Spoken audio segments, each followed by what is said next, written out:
Salve, salve, gente amiga da bola! Estamos chegando com mais uma edição do programa 7-1. É isso, para tratar de muito futebol aí, hoje com um convidado bacana, Davi, estrela aí de Curitiba, Avaí, Paraná. E aí, Davi, vou passar a bola para o nosso time de comentaristas e Vitor vai fazer a primeira pergunta para você. Seja bem-vindo. Opa, eu que agradeço. Boa noite, Davi. Primeiro, obrigado aí pela participação.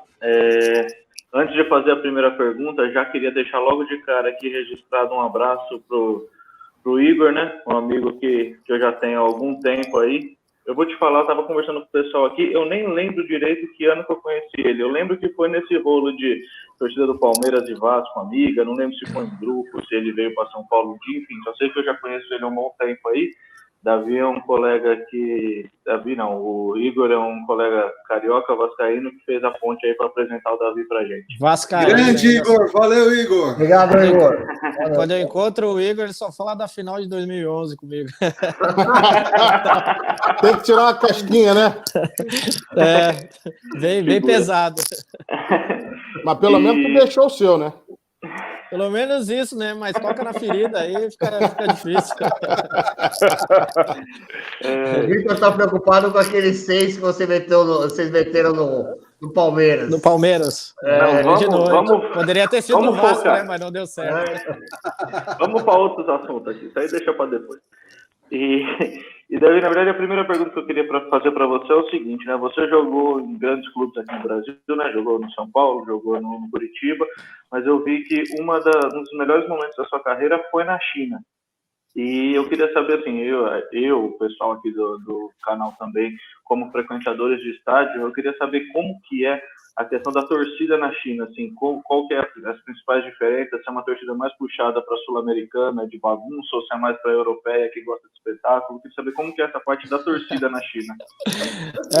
Eu joguei 6 anos na China lá, joguei em 4 clubes, e é engraçado, cara, porque eles são assim, gritam bastante, apesar da gente não entender muito o que eles gritam, né? Pô, que isso, rapaz? O idioma deve ser pertinho do português, pô. Né? No começo foi mais difícil, depois eu só entendia meu nome, que é bem difícil também. Mas é uma torcida, eles são muito, te recepcionam bem, muito bem, e ficam o jogo todo gritando, e são torcedores, claro, não são que nem os brasileiros, né? Os brasileiros eu acho que são um pouco mais agressivos, lá tu vencendo ou perdendo, eles vêm tirar foto contigo, te abraçam, quando te encontram é a mesma coisa. Já no Brasil é um pouco mais feroz, vamos dizer assim, né? O torcedor ele é mais acirrado, mas na China eles são bem tranquilos, assim, ganhando ou perdendo, eles vão lá, te abraçam, tu tem que sempre, no final, nunca me esqueço, teve um jogo que a gente perdeu de 5-0 em casa, e todo final de jogo tu tem que ir lá e saudar, né, a torcida. Isso é uma coisa bacana, que mesmo perdendo de 5-0, eles aplaudem, eles gritam teu nome, jogam faixa para ti, e isso é uma coisa bem bacana. Legal. Porra, legal, hein? É igualzinho mais ou menos como é que acontece aqui quando você perde de 5 em casa, a turma dá uma aliviada. E voa uma cadeira. Quase não joga na saída do estádio, né? Não pode nem sair, cara. Então, isso que eu falei é um pouco diferente, né? Às vezes aqui quando o time tá em baixa, tu não tem a liberdade de sair com a tua família, em alguns clubes aí um pouco mais, né? Mas lá não, lá é bem tranquilo, e por isso que alguns jogadores que estão lá, tem alguns 10, 11 anos lá, preferem ficar lá e não voltar. Beleza. Léo, contigo a bola. Opa, muito prazer, Davi. Primeiramente, parabéns aí pela carreira que você fez aí nos gramados e por conceder a entrevista aí pra gente. Eu li uma entrevista que você concedeu para a ESPN que você fala sobre a contratação, né? Quando você chegou no São Paulo e sentou à mesa, vendo ali craques que você admirava, né? O Amoroso, o Luizão, e o Rogério Ceni, né, que como sendo, digamos assim, um grande pai para os jogadores mais novos ou que chegavam recentemente no clube. E eu queria, enfim, você deu uma declaração muito interessante, né, falou do conselho que ele deu para o pós-carreira, né, nos gramados, e você falou que você carrega até hoje, né, as palavras que os conselhos, né, que ele te dava dentro do clube. Eu queria saber um pouco mais sobre essa convivência, né, com essa turma, né, do São Paulo, foi campeão da Libertadores, do Mundial de 2005. Como é que foi tudo isso para você, para o ser humano Davi? Cara, foi uma coisa de outro mundo, né? Tu vê grandes jogadores que eu sempre admirei e poder sentar à mesa com eles e ouvir as conversas. Às vezes nem falava nada, né? Eu falava o quê? Luizão, Júnior, Aloysio, Amoroso. Aí não tem muito, só pegar a experiência, mas Rogério Ceni. Então, grandes jogadores onde eu ouvia muito, né? E a carreira de jogador ela é muito curta, né? Então, sempre o Rogério Ceni é um cara muito inteligente e a gente sempre ouvia falar de muitas situações, coisas com certeza que eu levei para minha vida, né? Para como eu tenho 36 anos agora, já sou aposentado, tenho uma empresa nos Estados Unidos, tenho minha casa nos Estados Unidos e hoje eu vivo muito bem também, né? Graças a esses conselhos que a gente leva para a vida, e é muito bacana, né? A gente não aprender só como futebol, mas ser um homem para a vida inteira. O som, Renato. Gustavo, vai contigo. Pode deixar. Davi, tem uma história engraçadíssima, né, pitoresca de você no Albirex Niigata do Japão, né? Você já sabe o que eu vou falar. Você saiu xingando o treinador, não sei o que em português, e o cara entendeu tudo. Me explica uma coisa. Esse treinador, como que ele dava treinamento para você? Ele não se comunicava em português? Como que ele te orientava para você não saber que ele falava português? É uma história engraçada. Depois desse jogo, eu acabei não jogando mais, inclusive. Simples assim, né? Na realidade, eu não sabia que ele era casado, ou é casado ainda, com uma brasileira. E os treinamentos ele falava em japonês, e o tradutor passava, e um dia, num jogo ainda fora de casa, ele pegou e me tirou no segundo tempo. Cara, eu comecei a descer os palavrão em português. Abriu o dicionário, né? Abri o leque, falei tudo que não podia. E aí, depois, quando ele veio falar comigo, ele falou em português. Eita! Puta cagada. Você tá treinando, o cara não pode em português explicar o que ele realmente quer de você em campo. É aí que acabou a gente batendo de frente e eu acabei não jogando mais. Mas se eu soubesse antes que ele falava português, eu tinha chegado. Sensacional. Faz parte do futebol, às vezes. Quando se mora fora, tem disso também. Complicado. Luiz, vai você. Pegando o gancho que você falou de morar fora, como é que foi a sua adaptação, a sua ida até para a China, né? Adaptação à comida, o idioma, os costumes. E eu soube que você andou comendo uns grilos apimentados lá. Comi umas carnes diferentes lá que eu nem perguntava o que era, só metia pra dentro. Latia, carne latia? Nossa, tinha uns molhos esquisitos em cima, eu nem quero perguntar, azar. Se for um cachorro, melhor nem saber, né? Pois é, mas você fazer carinho na própria comida não dá, né? Tá louco. Mas foi bem difícil, né? Eu fui para lá em 2012, eu acho que um ano antes o Conca tinha ido, né?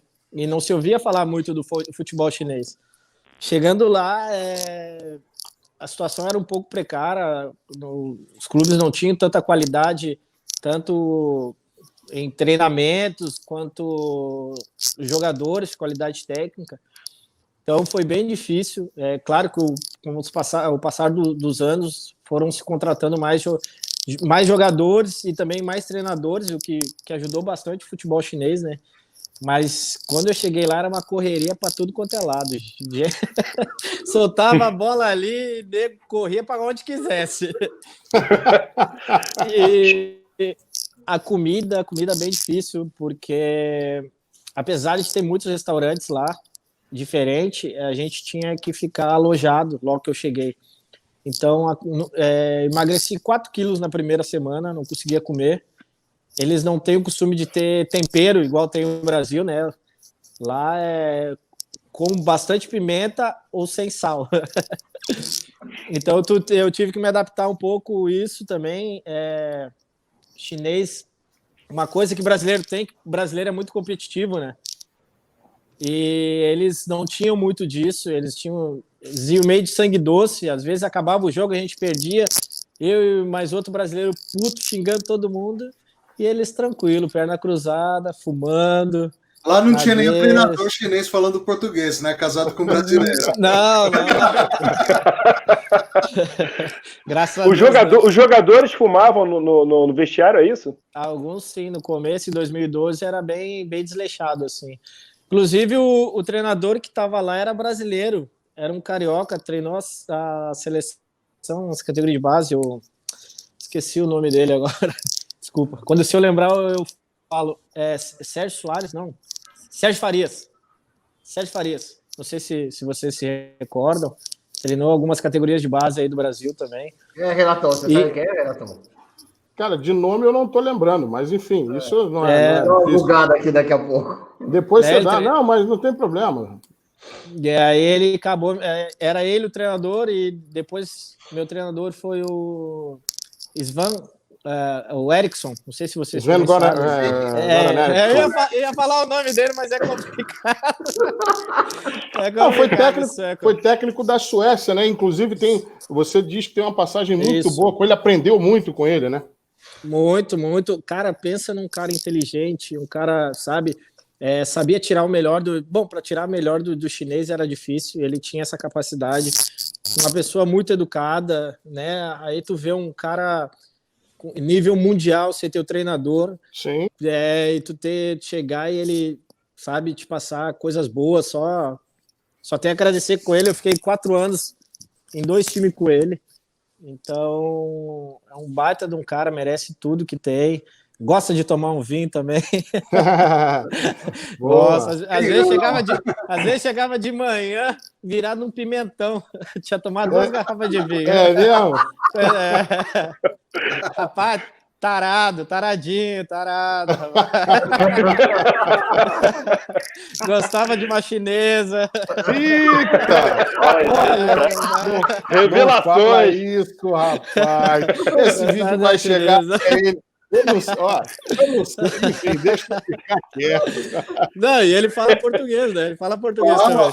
Fala bem português. Fala português, italiano também, fala bem. Boa. Mas aprendi muita coisa. Eu até vi que você chegou a comentar em outras entrevistas que ele foi o melhor treinador que você teve, né? Você disse isso, ele te melhorou como jogador, o conhecimento tático dele, o tipo de treinamento. Você consegue fazer alguma comparação com outros treinadores brasileiros que você teve e mostrar assim por que ele realmente era melhor do que os outros? Por que ele fez diferença na sua carreira e de outros jogadores também? Como eu te falei, um cara de extrema educação, e ele sabia conversar contigo. Os treinamentos dele eram o mais simples possível, ele não inventava. Então eu acho que isso fazia muita diferença. Às vezes pega um treinador que dá 300 treinos em um dia só e acaba alguns jogadores não entendendo a tática. Ele era muito simples, fazia algumas posses com bola, finalização, muito simples, mas que era eficaz, né? Marcelo Oliveira também foi um dos melhores treinadores que eu tive também. Coloco ele e o Eriksson, os dois, como os melhores. E o Eriksson é aquilo, tu pensa que é um treinador de nível mundial, vai chegar e vai fazer loucura, não. Só fazia o simples e dava certo, e por isso que ele tem o nome que tem, né? Davi, deixa eu trazer um pouquinho, apesar dessa experiência internacional rica aí, e até um tanto quanto diferente, né? Porque jogar na China não é algo usual. Hoje o mercado chinês está até bem badalado, né? Mas aí, conhecendo a sua história, parece que tem uma questão de que vocês ganhavam o uniforme e tinha que cuidar do uniforme para estar no dia seguinte com ele, não era isso? Que você também logo recebia seu uniforme. Mas eu queria trazer um pouquinho a conversa aqui para o campo, para os gramados brasileiros. Você teve uma passagem muito importante, você chegou a falar no comecinho aí da nossa conversa, do time do Curitiba, que foi campeão paranaense. Você teve uma participação boa, né, naquela final do Paranaense, e também foi vice-campeão da Copa do Brasil. O Curitiba vinha de um momento um tanto quanto delicado, né, porque tinha sido rebaixado em 2009, aí começou a reconstrução da equipe em 2010, e em 2011 você participou desse grupo. Queria que você falasse um pouco dessa temporada aí de 2011. Cara, começamos muito bem, né? Na realidade, eu fui emprestado do Avaí para o Curitiba em 2011, começo de 2011, para disputar o Paranaense. E fui muito bem, acabei sendo um dos artilheiros do campeonato. E na Copa do Brasil foi aquilo, né? A gente, começo do Paranaense, a gente começou se entrosando, e ainda nos primeiros jogos da Copa do Brasil foi um pouco difícil ainda, em questão de entrosamento, né? Isso, aquilo. Depois que engrenou, fizemos um ano muito bom. Infelizmente, na Copa do Brasil a gente acabou perdendo o título, mas fomos muito bravos em lutar. O time do Vasco era um baita de um time, todo mundo... Esses dias eu estava até vendo a final, tinha grandes jogadores, Diego Souza, Felipe, entre outros, Dedé. E a gente, se eu não me engano, a gente ficou em quinto ou sexto no Brasileiro. Então foi um ano bem bacana, que eu guardo com muito carinho também. Até hoje os torcedores de Curitiba me procuram, alguns pedindo para eu voltar a jogar. Isso é legal, é sinal que o trabalho foi bem feito, né? Sim. Eu fico muito feliz de ter feito parte desse time de 2011 aí, que é muito lembrado lá, e é a gratidão que eu guardo no coração. Foi para você a sua melhor temporada no Brasil? Posso dizer que sim, foi a melhor temporada no Brasil. No Avaí eu ganhei 2 vezes o Campeonato Catarinense. Claro que a nível Brasil não é muito elevado, mas a gente tem que sempre guardar com carinho. Claro, né? Claro. Em 2004 eu fui vice-campeão paulista, perdendo para o São Caetano também com o Paulista, né? Então, mas eu acho que no Avaí... Aliás, uma final inusitada também, né? Isso, 2 times pequenos, considerado dois pequeno. 2 times do interior, digamos, do interior, né? Sim, considerado pequeno, chegando numa final, mas também o São Caetano era um baita de um time, né? Com investimento muito alto, e ganhou com sobras, mas a gente fica feliz por, de alguma forma, ter feito história também no futebol. Bacana. Vitor, vai lá. Ainda puxando nessa época de 2011, né, que você jogou no Curitiba, o Fernando já falou no começo do programa aí, teve aquele fatídico dia para mim, né, do 6-0, e que dia horroroso.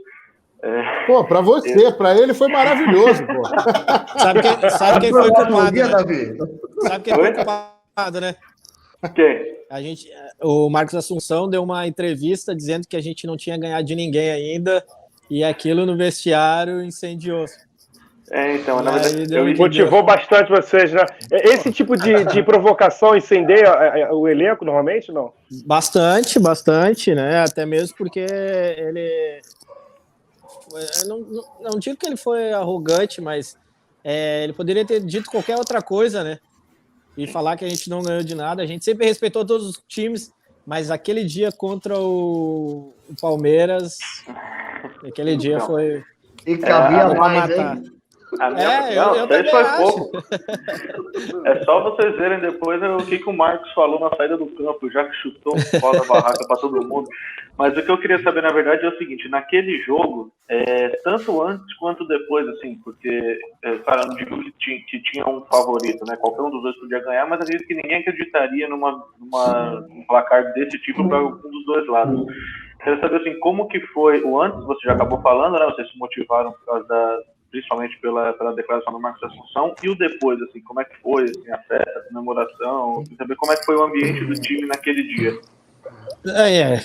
Como eu falei, a declaração dele ajudou bastante na forma da gente entrar focado no jogo, né?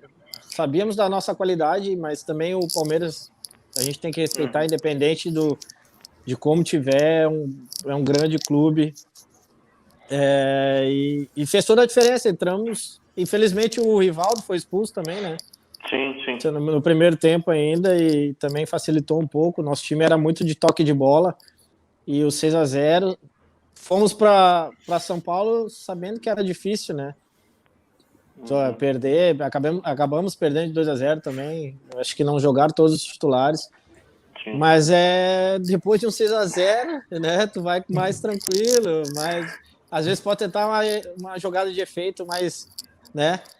Tira a pressão um pouco, né? Tira um pouco não, né? 6-0, né? Imagina como que tava a pressão aqui naquele dia. Então. Já tomou um para tomar outra. E aí, Davi, já ficou para a história. Me fala uma coisa com relação a essa questão de motivação. O Marcos Assunção dessa declaração que incendiou o vestiário, vocês agora vão para cima, vão tentar atropelar o Palmeiras, né? O time entrou com faca no dente, sangue nos olhos, né? Mas como que é essa questão de motivação? É no dia do jogo, o treinador chega lá, dá uma palestra motivacional, vocês têm uma cobrança diária de ser o melhor todo dia e se superar e continuar sempre melhorando. Como que funciona isso? É bacana quando tu pega um treinador assim que te coloca para cima, né? Mas eu acho que isso tem que vir de ti mesmo, né? Só de estar ali no profissional jogando já é uma baita oportunidade. Eu acho que, cara, tu tem que ter o teu. É muito engraçado falar isso, porque eu tive um treinador no Ceará. Aí toda a palestra era assim, ele reunia o pessoal, aí ele falava: vamos lá, pessoal, vamos ganhar, não sei o quê. Beleza. Então, hoje nós temos que ganhar. Aí nós tínhamos que...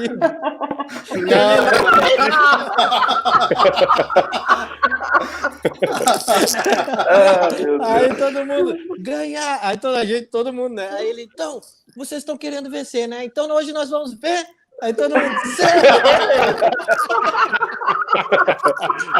Muito bom. Acaba com a concentração. Olha, rapaz. Isso é muito cara de Lisca doido, né? Mas eu não sei se o Lisca... Não é. Se o Lisca era da época do Davi. Eu tô até chorando aqui. Agora tu pensa passar uma palestra toda assim. Ó, eu te garanto uma coisa, ninguém ficava com sono. Se eu não me engano, o nome dele era Luiz Carlos Cruz, eu acho que era. É um treinador, acho que tá para lá ainda. Mas motivação é isso. Às vezes tu pega também detalhes do que falam, né? Sempre tem um jogador ou outro do outro lado que fala alguma coisinha a mais. E às vezes tu entra no vestiário, tá lá, tá cheio de jornal estampado, que falaram, que não falaram. Mas eu acho que vai um pouco de si também, né? Tu ter aquela motivação de estar ali, de adrenalina toda, de entrar, ver o estádio cheio. Eu acho que isso era uma das coisas que me motivava também, né? Bastante, era bem bacana. Boa. Léo, manda aí. Davi, você fez parte daquele elenco, né, do Paulista, do Jundiaí, né, que foi campeão da Copa do Brasil, né? E você ali estava no início de carreira, todo mundo apostava as fichas no Fluminense, né, por ser um time tradicional, por ter jogadores, digamos assim, com um holofote a mais. Como é que é para um jogador que está iniciando a carreira, está num time, digamos assim, um pouco mais modesto, enfrentar um time tradicional e vencê-lo, conquistar o título em cima desse time tradicional e, digamos assim, calando críticas e de repente até aquela dúvida, né? Será que a gente é capaz de vencer, de conquistar, e ver que vocês eram capazes e foram, né? Como é que é essa sensação para você como atleta, né? Como atleta e como ser humano? Sobre isso, todo mundo me pergunta sobre isso, né? Na verdade, Léo, eu estava no primeiro jogo da Copa do Brasil contra o Juventude e eu acabei fazendo o gol da vitória, foi 1-0. Depois disso, acabou meu contrato e eu não quis renovar com o Paulista e eu acabei indo para o São Paulo, né? Saí do Paulista e indo para o São Paulo. E então eu não me considero um campeão, né? Porque eu acabei jogando um jogo só. Desculpa não poder falar sobre isso, mas não, mas você fez parte até então daquele elenco, né? Eu fiz parte no começo, disputei o Campeonato Paulista e o primeiro jogo da Copa do Brasil, né? Mas eu torci bastante pro Paulista, né? O time que me revelou, time que eu vivi grandes coisas também, né? Peguei grandes treinadores, o Wagner Mancini, quando ele começou a carreira eu estava lá, então cara que eu devo muito também, e ter saído do Paulista e ter ido para o São Paulo foi uma grande vitória para mim. Não, Davi, o que eu estava pensando é o seguinte, eu parei para dar uma pensada, você é um cara que o tempo inteiro você agradece a vida, você agradece as pessoas que passaram por ela, isso é muito raro ver, né? Você falou dos técnicos, você falou dos companheiros, então é muito, muito interessante ver esse seu lado, que a gente não conhecia. Então, parabéns por isso. A minha pergunta é o seguinte, momentos difíceis que você teve na carreira, quais foram os grandes, aqueles que você fala assim, putz, grila, vai dar para continuar, não vai dar para continuar? Como é que eu faço? O que eu falo em casa? Os perrengues mesmo que você já teve na vida. Foram vários. No Paulista de Jundiaí eu tive também no começo, que foram uma das situações que me fizeram sair, né? Levei minha mãe para morar comigo. Como eu fiz base lá, quando eu subi pro profissional, eles acabaram me alugando uma casa, né? Para eu morar, e como eu era muito novo, com 17 anos eu tinha subido pro profissional, eu levei minha mãe para morar e eles atrasavam o salário, né? E como meu salário era R$1.200, fora, né, o que tinha para tirar do governo, não, às vezes chegava em casa, o treino eu tinha que comer, aí a minha mãe tinha que ir num supermercado e fazer conta, sabe? Uhum. E talvez muita gente não saiba, aí eu tive que fazer. Ela teve que se virar algumas vezes para a gente ter o que comer, para eu ter que ir treinar e às vezes até concentrar. Foi uma das situações que foi difícil.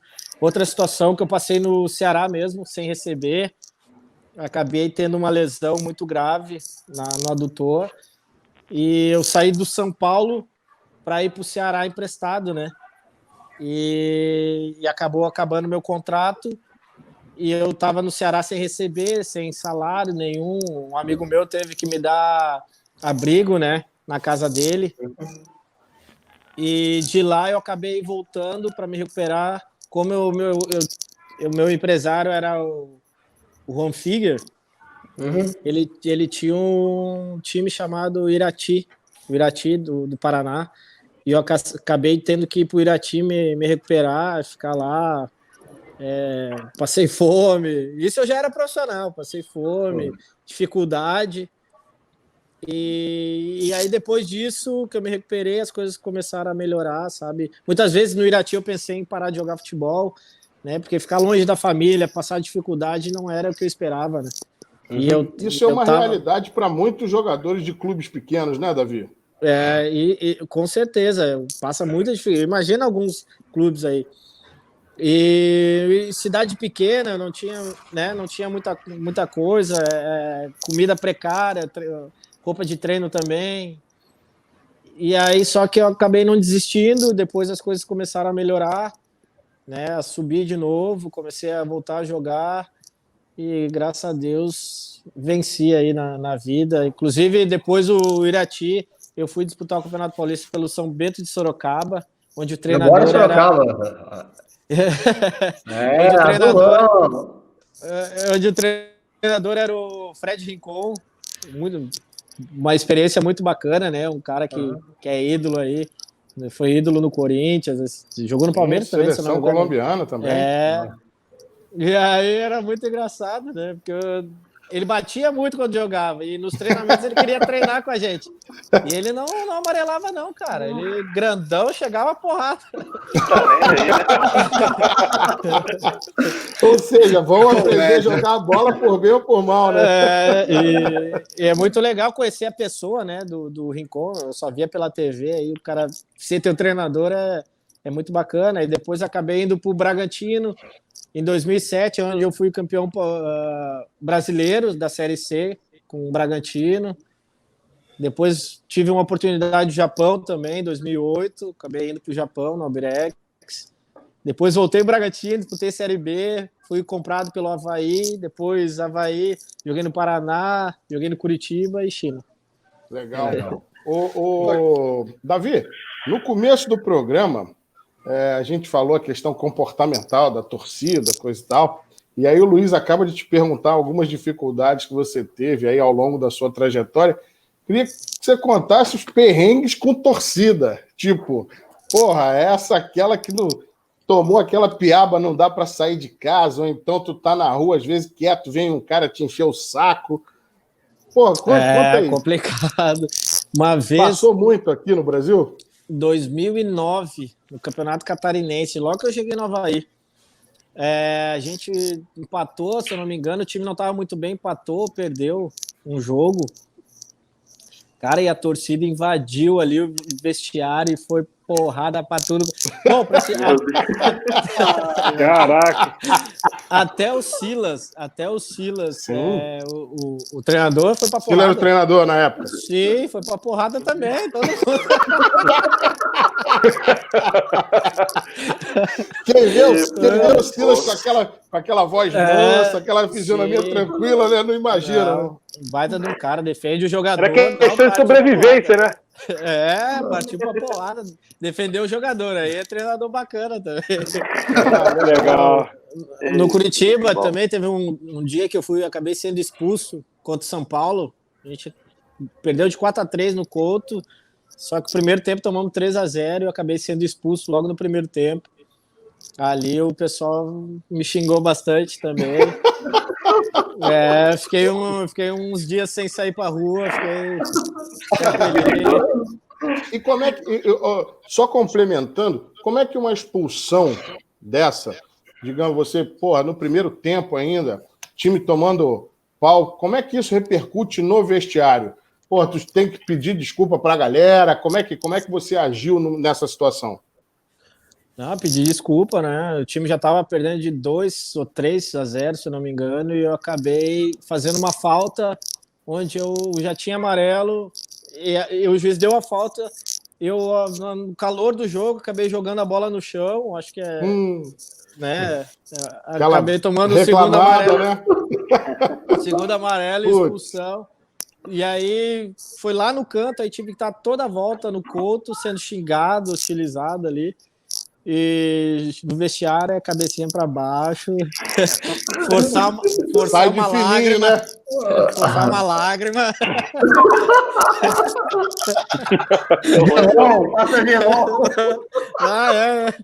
Aí não, tem que esperar. Esperei o jogo acabar.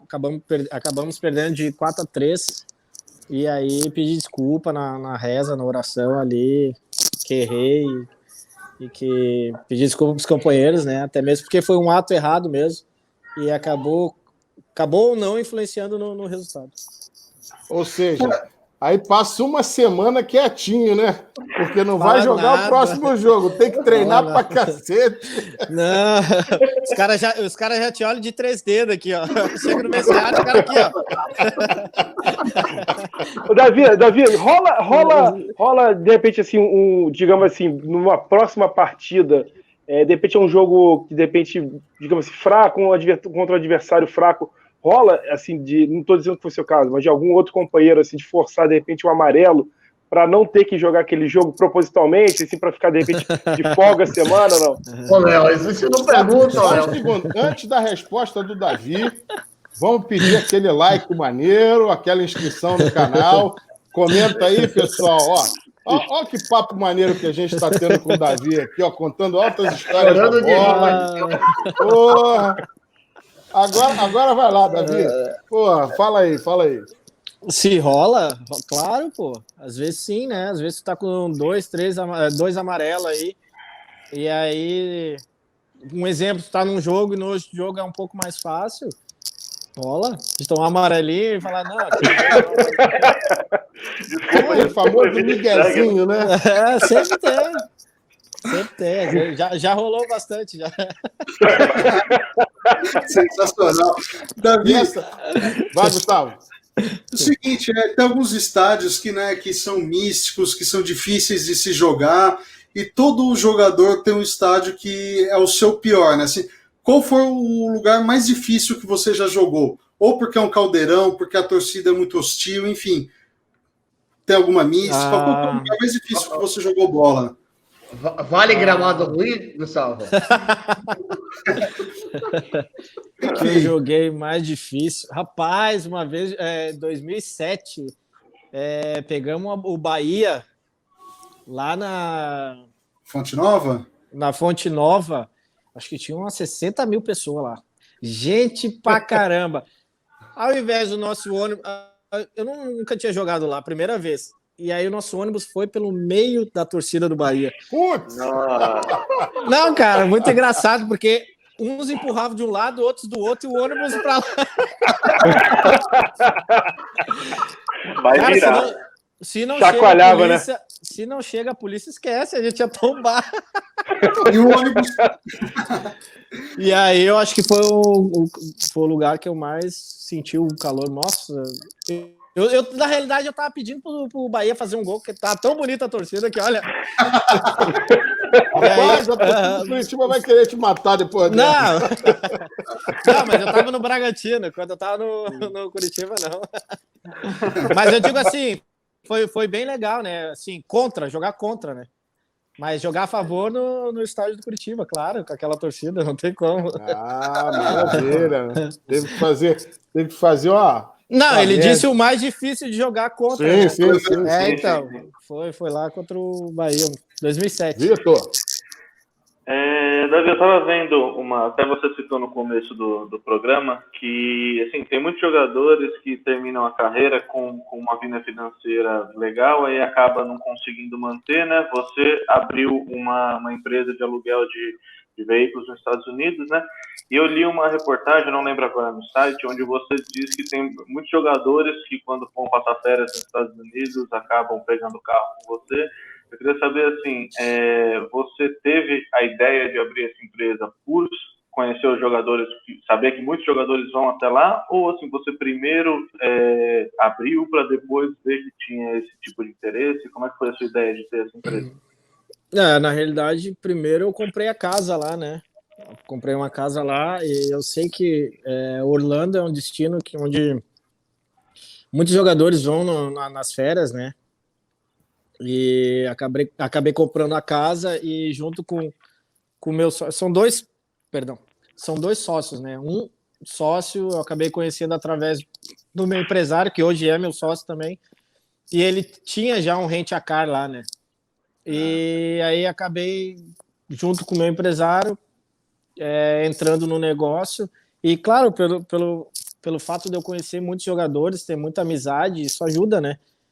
Porque eles vão muito para lá final do ano com a família, então e era um investimento que eu sabia que também poderia, né, evoluir bastante, E foi o que acabou acontecendo. Esse ano agora, patrocinamos a Florida Cup, né?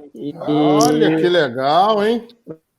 Foi muito legal e teve uma visualização muito boa, né? Falcão, Natália do futevôlei, Denilson, Marcelinho Carioca, Ronaldo, tudo ficaram com nossos carros e foi bem legal, sabe?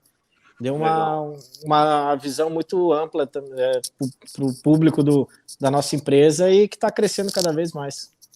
O futuro do Davi hoje é esse negócio de aluguel de carros. Você pretende trabalhar com futebol de alguma forma? Eu tô engateando. Como eu te falei, o meu empresário, ele é meu sócio, eu tô há 15 anos com ele, né? E pelo fato de conhecer muita gente no futebol também, ele me chamou para trabalhar com ele e eu tô aos poucos entrando no meio do futebol. Claro que essa pandemia aí acabou atrasando um pouco, mas eu pretendo sim entrar no meio do futebol porque eu quero fazer uma coisa diferente, né? Tem muito empresário aí que trabalha com futebol que não entende nada do que é ser um jogador de futebol, sabe? Vê só o lado financeiro, minha relação não é essa. Eu quero ter uma relação de atleta-empresário como se fosse família, sabe? Porque às vezes a gente precisa, entendeu? É muito fácil tu chegar na hora boa. Na pele, né, Davi? Durante um tempo. Sim, é muito fácil chegar na hora boa, né? E eu quero ser um cara presente em todos os momentos e, como eu falei, eu quero fazer diferente, entendeu? Eu sei o que é ser um jogador de futebol, um atleta, eu sei do que precisa e eu quero estar nesses momentos para poder ajudar e tornar meus jogadores alto nível. Ou seja, você pretende, então, partir para esse lado do agenciamento mesmo, de novos talentos. Sim. Quem sabe mais para frente também eu gostaria de montar uma escolinha, talvez, aqui na minha cidade, mas no momento é agenciar mesmo. Maravilha. Léo? Você tem acompanhado a MLS, alguma coisa assim? Tem algum jogador que você acha que teria condições de jogar no Brasil, de repente no seu Curitiba? Sim, o Júnior Urso é meu amigo. É um cara que gosto muito, jogou na China também, joguei muito contra. E eu acho que o Urso, vou dar essa moral pra ele. Apesar de ser feio pra caramba. Então faz o seguinte, ó. Antes dele jogar aí no Coxa, pede pra ele dar uma passada no canal aqui e dar uma moral pra gente também. Ele faz, gente boa, finíssimo. É um cara de... Tava no Corinthians agora há pouco. Eu gosto da qualidade dele, né? Então, acho que... Claro, se eu falar certinho com ele, ele faz. Maravilha. Só é feio. Então, aí pelo menos a gente dá o direito de defesa para ele, entendeu? Léo, vai lá. Davi, você enfrentou o Vasco, né, na final da Copa do Brasil e posteriormente, né, pelo que eu li aqui na entrevista na ESPN, os dirigentes chegaram a cogitar, de repente sondaram você para de repente contratá-lo. Acabou acho que não rolando, né? Além do Vasco, assim, de repente, teve algum clube assim que você de repente gostaria de ter atuado, ou no Brasil, ou de repente em outro país, e que não chegou a atuar? Houve muito tipo assim, um sonho de carreira, assim, de repente, chegar de repente naquele clube e tal. Imagina que foi um jogador a outra apontando pro Santos. O cara já jogou no melhor time que era São Paulo. Vocês querem o quê, caramba? São Paulo, tenho boas lembranças. Mas depois da final da Copa do Brasil, teve muita especulação sobre o Vasco. Um grande clube, quem não gostaria de jogar no Vasco, né? Se eu não me engano, o Palmeiras também, na época. Mas no Brasil, que eu gostaria de ter jogado, como eu sou gaúcho, né? Sou gremista, então talvez o Grêmio seria o clube ideal, né? Que eu talvez me sentiria feliz em ter atuado.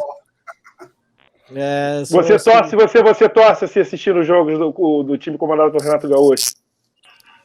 Eu assisto, né? Agora aqui o pessoal, principalmente na Libertadores, os torcedores gremistas são muito fanáticos, os colorados também, né?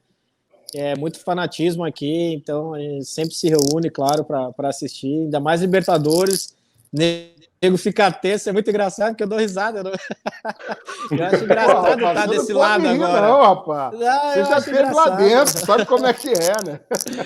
Não, pô, quando os caras fazem gol, os caras comemoram como se fosse um título. Eu acho bacana, né? Porque tá vindo agora desse lado aqui, às vezes a gente não tem noção do sentimento do torcedor, né? Mas é muito bacana. Talvez no Grêmio seria o time ideal. Legal. Ô, Davi, você entrou em campo e olhou para o lado e falou assim: esse é o cara. Quem é o melhor jogador que você já jogou? Que você falou, o seu ídolo, você estava do lado. Que eu joguei contra ou joguei a favor? Tanto faz. Nos dois casos, então. Nos dois casos. Cara que você falou assim, pô, imagina, eu tô entrando do meu lado aqui, olha quem tá do meu lado. Tem um cara que eu tenho todo carinho, é meu amigo hoje, e tive o prazer de conhecer e jogar com ele na China, que foi o Conca. É um cara fora do comum, não só pelo futebol todo mundo já conhece, mas como pessoa também. Entrava em campo com ele e falava, porra, tô jogando com o Conca. Esse é um cara que acabou se tornando meu amigo pessoal, né? Então eu tiro todo o meu chapéu para ele. Porra, maravilha. E do outro lado? Do outro lado? Contra. Ronaldinho Gaúcho, né? O cara era liso, né? Cara, fenômeno. Tu vê o cara ali, pô, o ídolo. Fala, nossa senhora. Dei uma chegada nele pra ver se ele era de verdade. Deu uma bicudinha. Só pra ver se era de verdade, mas ele é fenômeno. Davi, Legal. a gente está encaminhando aí pro final do programa, apesar da resenha tá boa pra caramba. E ó, fica ligado, porque de repente você chega para fazer uma segunda parte aí mais pra frente. Pô. O convite já fica feito. Deixa eu te fazer uma pergunta. Não, eu que agradeço. Nessas duas passagens sua no futebol asiático, né, uma no Japão e depois também bom tempo na China, como é que era? Muitos dizem que o futebol brasileiro ganha muitas fronteiras, né? Como é que a torcida, torcida mesmo, imprensa, enfim, chinesa e japonesa via o futebol brasileiro? Eles tinham contato? Como é que era isso? Eles na TV passa muito basquete, muito ping-pong, sabe?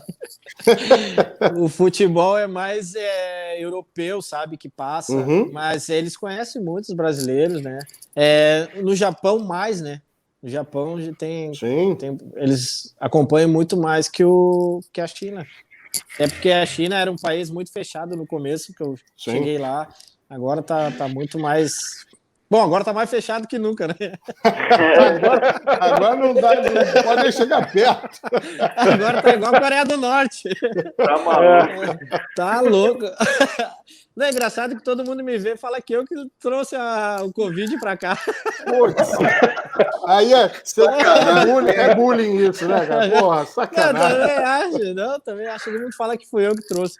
Mas eles têm um carinho muito grande pelos brasileiros, não só pela qualidade dos jogadores que vão para lá, mas eles acompanham, né? Claro, os famosos eles sabem alguns clubes, não todos. Eu acho que agora muito mais, né? Porque eu já saí de lá faz um tempo.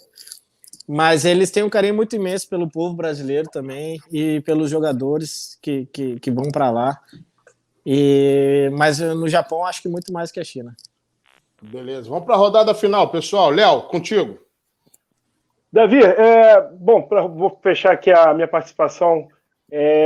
Assim, do momento, a lembrança afetiva que você tem do primeiro jogo como profissional até o encerrar da sua carreira, qual o resumo que você faz da sua carreira, assim? O que você, como ser humano e como profissional, o que o futebol te proporcionou e o que mudou daquele menino que começou lá atrás e hoje você é um grande empresário?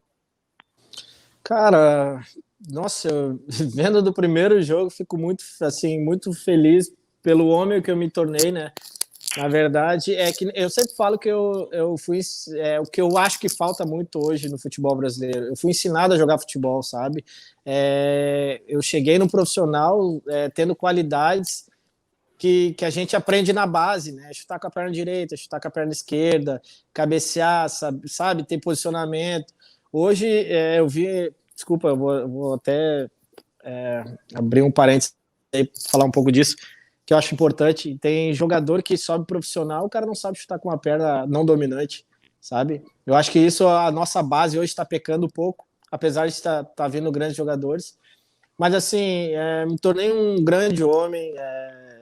Eu tive muita dificuldade antes do futebol e hoje poder proporcionar algumas situações para outras pessoas e ter essa qualidade de vida que eu tenho hoje, eu fico muito feliz porque o futebol que me deu, futebol que me tornou o homem que eu sou, de conhecer países, outros lugares, outros idiomas, culturas, e eu fico muito feliz com isso, né? E conhecer pessoas, muita gente fala que não se faz muitos amigos no futebol.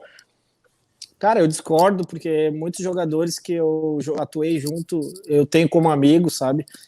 Alguns eu falo bastante, ainda mantenho um vínculo, e eu acho muito bacana isso, mas o ter me tornado o homem que eu sou hoje é o que eu fico mais feliz. Foi uma das melhores coisas que o futebol me deu. Gustavo? Parabéns. Bom, uma última pergunta. Fala sobre treinamento do profissional. Você comentou do pessoal da base, né, que muitas vezes sobe com deficiências de formação mesmo. No profissional, existe essa preocupação de corrigir, de melhorar fundamentos básicos, ou já é uma coisa mais voltada para a tática, desempenho em campo, fortalecimento muscular? Como que é essa questão do treinamento então, mesmo? O que eu penso é que a hora que o menino subir profissional, ele já tem que ter a base pronta, né?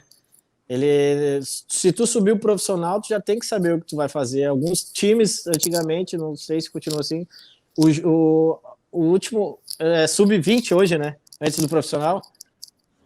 Antigamente Sim. era junior, sub-20, né? Então o sub-20 já joga como o profissional joga, para ti, quando subir, já saber a função que tu tem que exercer na hora que o treinador pedir. E eu acho, e tem alguns jogadores que subindo da base já tem que estar com a qualidade já pronta, né? Para na hora que o treinador pedir, tu ir lá e exercer. Alguns jogadores hoje em dia têm essa dificuldade e eu acho que a gente tem que olhar um pouco mais para nossa base, para quando o profissional subir, ele já está ciente do que tem que ser feito. Antes da gente começar a gravar aqui o programa, você mandou uma frase boa pra cacete, aí eu queria que você desse uma palavrinha. Falou, os times do Rio são sempre beneficiados. Como é que isso repercutia? Como é que você repercutia nos clubes que você jogou, que vinha jogar aqui no Rio de Janeiro, seja em São Januário, no Maracanã? Como é que era a conversa? Hoje a gente tem que lutar contra a arbitragem, contra a torcida. Como é que era o esquema?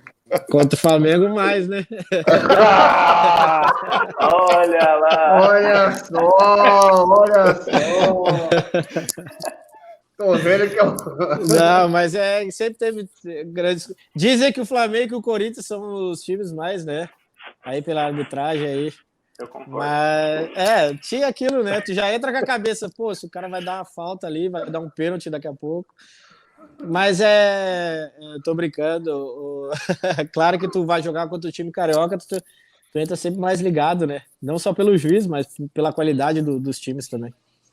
Você passou em algum jogo contra a equipe carioca, teve alguma coisa de lance duvidoso, alguma coisa que de repente você lembre? Final 2011, Curitiba e Vasco, teve um pênalti no contra que o juiz não deu. Em cima do Leonardo, do Dedé. Né? Foi pênalti, o juiz não deu, o Cavalo não sendo campeão. Vamos botar esse lance aí para corroborar o que o Davi está falando. Vamos lá. Se tivesse o VAR, já estava Ah, se... Aí, Gustavo, essa é a frase. Ah, se tivesse o VAR. Luiz, vai contigo. Davi, você é um cara que me fez rir muito, viu? É um cara alto astral. E... Tá, Luiz, deixa eu te contar uma então. Conta No Japão. Uma vez cheguei no Japão e tava menos 15 para treinar. Porra! Aí... Tá louco, bicho. Ave Maria. Tá pra 15 positivo aqui no Rio, eu já tô com frio, imagina menos 15. Porra, Curitiba é igualzinho, pô. Aí cheguei lá, porque sempre antes do treino eu ia no banheiro e ficava levinho para ir treinar, né? Só que... Isso é correlação. Chegando lá, quando eu sentei no vaso, quentinho. Legal. Aí eu falei, encostei a cabeça do lado e dormi sentado. Cochilou. Rapaz, olha só. Acordei, os treinos já tinham começado, tava eu lá. Mas você tá doido, no negócio quentinho, quem que aguenta? Não tem como. Aí eu acho que começou aí meu negócio com o treinador, viu? Muito bom.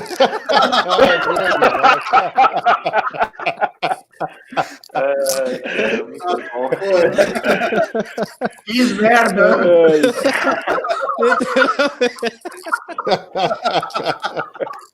Rapaz, essa obra aí foi boa, hein? Coisa linda. Na hora que eu sentei quentinho, eu falei, não, é aqui mesmo, ó, tchau. Só encostei.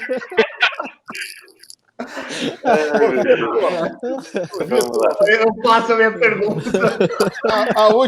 A última pergunta para o Davi aí, querido, antes da gente encerrar. Para fechar, então, Davi, se você pudesse voltar, assim, um jogo que você lembra que passa os anos, você fala aquele foi o jogo. Se eu pudesse voltar naquele dia, eu voltava nesse.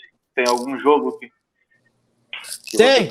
2011, Curitiba e Vasco. Eu voltaria nesse jogo aí e iria pro gol para defender aquela bola que o Vasco deixou passar. Entendeu? Ele podia falar que aquele 6-1. Não, mas eu quis dar moral para ele, eu não quis deixar ele chateado.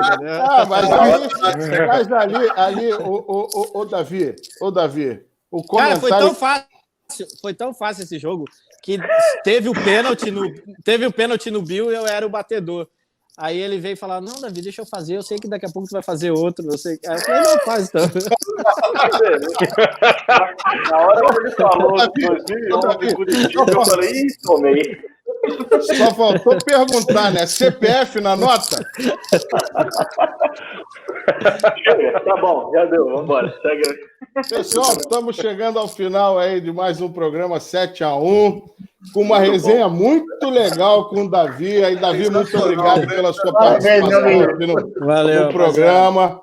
Pessoal, até a próxima. E tem um craque aí que você queira bater um papo, manda sugestão aí que a gente vai atrás. Tá aqui, o Davi fez uma resenha bacana com a gente hoje. Um abraço e até a próxima. Valeu, pessoal. Valeu. Tchau.